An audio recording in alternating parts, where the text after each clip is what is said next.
Hey guys, and welcome to this episode of TNCBA's Chasing Ghost. In this episode, we're on Guntersville Lake for the out-of-town tournament for the TNCBA.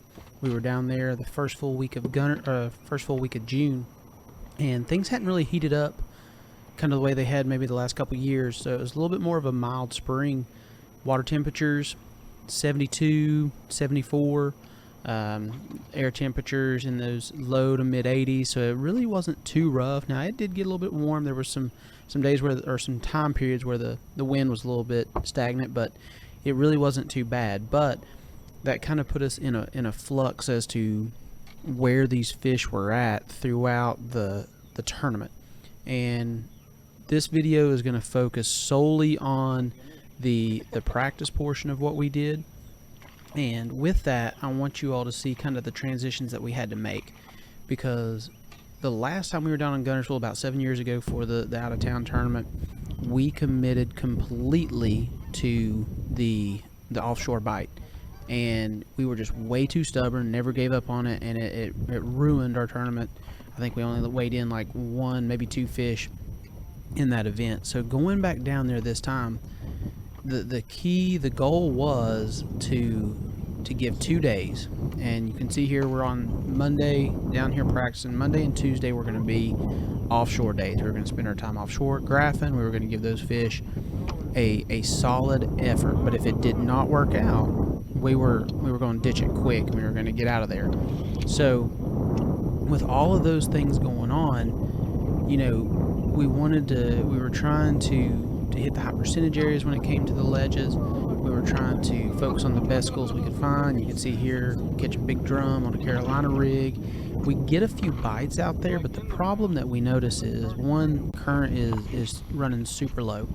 And that first day we might have got 4 or 5 bites all day long.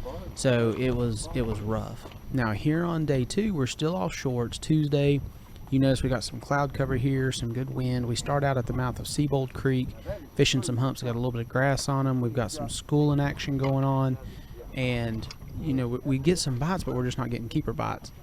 And I think over the course of the 2 days, Monday and Tuesday, we probably got maybe 4 keeper bites that whole time period. So this offshore thing was not setting up right. Without the current and stuff, the fish weren't setting up right. They weren't actively feeding. You had to work very hard to get a bite, and even then you weren't guaranteed that it was going to be a keeper. Now with that, we also spent the majority of these 2 days down the lake. We were looking on some of those ledges, kind of just focusing our attention down that way, learning some new water a little bit. We also had to dodge quite a few storms. You're going to see here in a little bit. We're hiding up under a culvert, still catching some fish under there while the wind's pushing through, but it just was not setting up. So what we learned, of course, from the past, and that's always key, is taking what you learned, is we were not going to sit here and die this way. So we finish out the day. We stayed true to what our game plan was as far as practice and things, and we catch some. We go try a few bridges, because we've had luck on bridges down there in Guntersville, just like 50 million other people have as well. But even the fish then aren't that great. Now the bridge you see us here fishing, Kelsey and his dad caught some fish off this bridge on day 1. The current changed over the course of the week, and there was a lot more current pushing through on Wednesday and on Thursday, and Friday was about the same as Thursday, but the current definitely picked up on Wednesday, Thursday, and Friday. So I think that helped.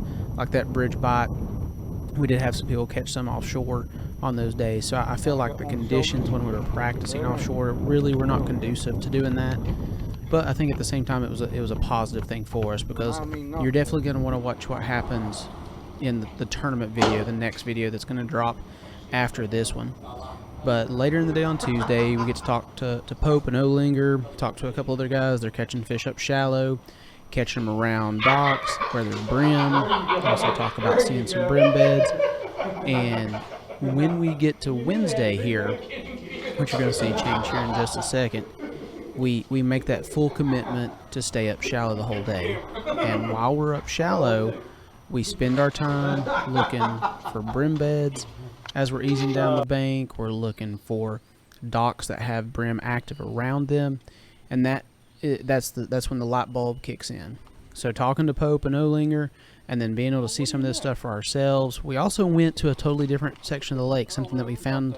We just did not find the life and the activity down there that we wanted to see below waterfront. So we started out the morning on that last day of practice up near Jackson County Park, and we're still near the main lake, and we just start working our way down through here, looking for brim beds, throwing top waters up super shallow. And as we're making our way down through here, we find a really good brim bed.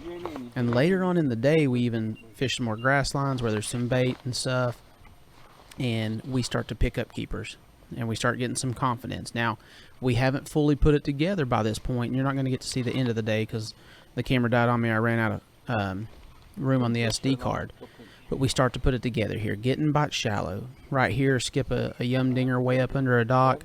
Had that tail dyed chartreuse, trying to imitate a bluegill, get a bite by a really good one. Right after this dock, as we go on down the way a little ways, is where we see the brim bed. And I'm actually going to stop talking here in just a second and let y'all just kind of listen to the back and forth between Dad and myself. But, you know, just those little pieces, getting a little bit of insight from Pope and Olinger, and then getting up there shallow and seeing those things ourselves. And those things start to put those wheels into motion, and then you can just start to run with it. And you hear pros talk all the time about, you know, that they didn't have the full picture of it at the beginning of the tournament, but they were still putting it together as it goes. And that really is what happens in this tournament for us. So like I said, we make that commitment the first 2 days. We fish out deep, give it a chance, but it also really cleared our minds because we were no longer sitting there thinking, man, should we go back out deep? No, we had eliminated that water that we could fully commit to the shallow bite and start to put even more pieces together. But again, I'm going to jump off here, let you listen to us kind of communicate here on looking at this brim bed that we find and seeing some fish up there cruising. That's always a big thing. Late May, shad spawn, early June, some brim start moving up to bed. But you're definitely going to want to check out the next video to drop, the tournament days down there in Guntersville. We start to crack on some, and we start to put some pieces together. Some really nice bags got weighed in on that first day. But guys, it's all about kind of being open. Don't force something. Don't beat a dead horse. Start to put those pieces together and just keep paying attention to what those fish are doing. But guys, listen to this as we talk about the brim bed here in just a second, and then I'll see y'all in the next episode of Chasing Ghost. Oh God. You got it? No, he is huge. Is he a bass? See him right there? You gotta come to you. See, I don't have my glass. Don't move fast. Don't have. Coming to the left here. Give me a direction. He's out that far? Another one going with him. Yep, I see him. Why are they not wanting to eat something? I don't know, there's a little squirrel. They're not be too close.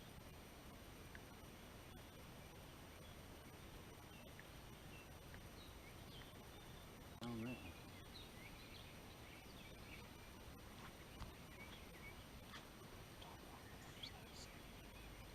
Are they kind of where you're at or over this way too? Just all over that. Anywhere you see that brown and sand, Okay. just pop it. Slow.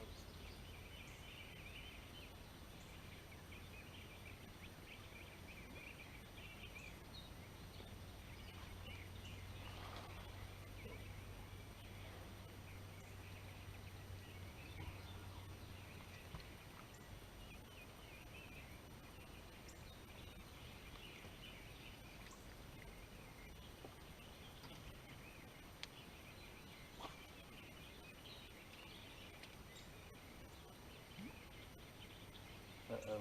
There he comes. Eat it. There you go. Yeah.